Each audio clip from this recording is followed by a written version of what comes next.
देखो भैया ऐसा है, कल पिटाई बहुत हुई, इंडियन टीम की हालत बुरी हो गई, लेकिन देर रात खबर निकल कर आई कि अश्विन अब बचे हुए तीसरे टेस्ट मैच में खेलेंगे नहीं और सीरीज के बाकी बचे हुए 2 मैचेस में वो खेलेंगे कि नहीं खेलेंगे, इस बारे में अभी तक कोई बात क्लियर करी नहीं गई।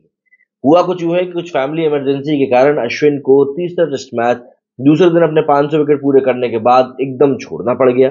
देर रात को इसको लेकर रिपोर्ट्स आई, कुछ बात भर मतलब क्लियर हो नहीं पाई थी कि आखिर क्या चल रहा है, क्या नहीं चल रहा है, क्या ये हुआ है, कितना बड़ा कारण है। तो ऐसे में अब कुछ चीजें क्लियर हो पाई हैं। दरअसल जैसा कि मैंने आपको बताया, ये मैच इस समय मतलब बहुत बहुत अलग अलग कारणों से कारण चर्चा में है। सबसे बड़ा कारण रहा है यहाँ पर अश्विन का 500 विकेट लेना और इंग्लैंड का बेसबॉल क्रिकेट दिखाना। राजकोट टेस्ट में जैसे ही आर अश्विन ने 500 विकेट लिए जैक क्रैली को आउट करके, पर इन्हीं सब के बीच में मैच के बाद अश्विन को लेकर एक और बड़ी खबर आई कि वो राजकोट टेस्ट में आगे नहीं खेल पाएंगे। मतलब कि अब भारतीय टीम 11 नहीं बल्कि 10 खिलाड़ियों के साथ खेलेगी। एक सब्स्टिट्यूट फील्डर वो लगा सकते हैं, बट एक्टिव प्लेयर्स मतलब बैटिंग और बॉलिंग करने वाले प्लेयर्स उनके पास अब 10 ही रहेंगे। बीसीसीआई ने प्रेस रिलीज कर जारी करके बताया कि अश्विन की फैमिली में मेडिकल इमरजेंसी है, इस कारण वो टेस्ट मैच में आगे का हिस्सा नहीं लेंगे। लेकिन अब ये बात सामने आ गई है कि आखिर अश्विन राजकोट टेस्ट छोड़कर अचानक चेन्नई क्यों गए। दरअसल इस बारे में बीसीसीआई ने ही अपडेट दिया है। बीसीसीआई की ओर से बताया गया कि अश्विन की मां चित्रा की तबीयत लगातार खराब हो चुकी है और इस वजह से वो टेस्ट मैच से बाहर हुए हैं।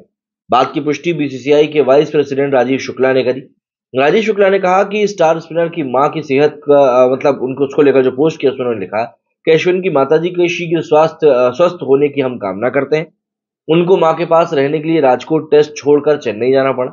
बीसीसीआई ने अश्विन के बाहर होने को लेकर एक अपडेट भी दिया था। बीसीसीआई ने एक प्रेस रिलीज कर कहा था कि बीसीसीआई और टीम के साथी प्लेयर्स और स्टाफ समेत सभी मेंबर्स पर अश्विन और उनके परिवार को पूरा सपोर्ट है। बीसीसीआई ने कहा था कि खिलाड़ियों और उनके परिवार की हेल्थ सबसे ज्यादा जरूरी होती है। बीसीसीआई ने अपनी प्रेस रिलीज में फैंस और अन्य लोगों से यह भी अपील करी थी कि वो प्लेयर्स और उनकी फैमिली की प्राइवेसी बनाए रखें, क्योंकि वो इस समय कठिन समय से गुजर रहे हैं। बीसीसीआई और टीम अश्विन को ऐसी स्थिति में हर सुविधा देना जारी रखेगी। कोई भी जरूरत होगी तो उसके लिए अश्विन से बातचीत जारी रहेगी। अश्विन ने दरअसल राजकोट टेस्ट में 500 विकेट लेकर इतिहास रचा था। राजकोट टेस्ट के दूसरे दिन मतलब कि 16 फरवरी को अश्विन ने जैक क्रॉली को अपना 500 शिकार बनाया और इस तरह वो टेस्ट क्रिकेट में 500 विकेट लेने वाले दूसरे भारतीय बन चुके हैं। उनसे आगे अब सिर्फ पूर्व दिग्गज स्पिनर अनिल कुंबले ही हैं। उन्होंने 619 कुल विकेट झटके थे। अश्विन के ना होने से अब भारत के पास थोड़ी मुश्किलें बढ़ गई हैं। उनके पास स्पिनर्स के नाम पर केवल जडेजा और कुलदीप यादव की सर्विसेज बची हैं। अश्विन के ना होने से मैच में बड़ा असर पड़ेगा, क्योंकि वो बल्ले के साथ भी टीम में अच्छा कंट्रीब्यूशन करते हैं, वो एक ऑलराउंडर के तौर पर खेलते हैं। अश्विन ने राजकोट टेस्ट की पहली पारी में करीब 90 बॉलों पर 37 रन बनाए थे, जिससे कि भारत की पहली पारी 445 रनों के मजबूत स्कोर तक पहुंच सकी थी। राजकोट टेस्ट की आखिरी पारी में भारत को उनकी कमी जरूर खलेगी। वाइजैग में पिछले टेस्ट में अश्विन ने आखिरी पारी में 3 विकेट लिए थे, जिससे भारत को टेस्ट सीरीज में वापसी करने में भी मदद मिली थी। अश्विन टेस्ट क्रिकेट में गेंद के अलावा बल्ले से कई मौकों पर भारत के लिए बहुत महत्वपूर्ण पारियां खेल चुके हैं। नवंबर 2011 में वेस्टइंडीज के खिलाफ अपने टेस्ट डेब्यू करने वाले अश्विन ने अब तक 98 टेस्ट मैचों की 139 पारियों में 26 के एवरेज से 3300 रन भी बनाए। इस दौरान उनके बल्ले से 5 सेंचुरीज और 14 हाफ सेंचुरीज निकली।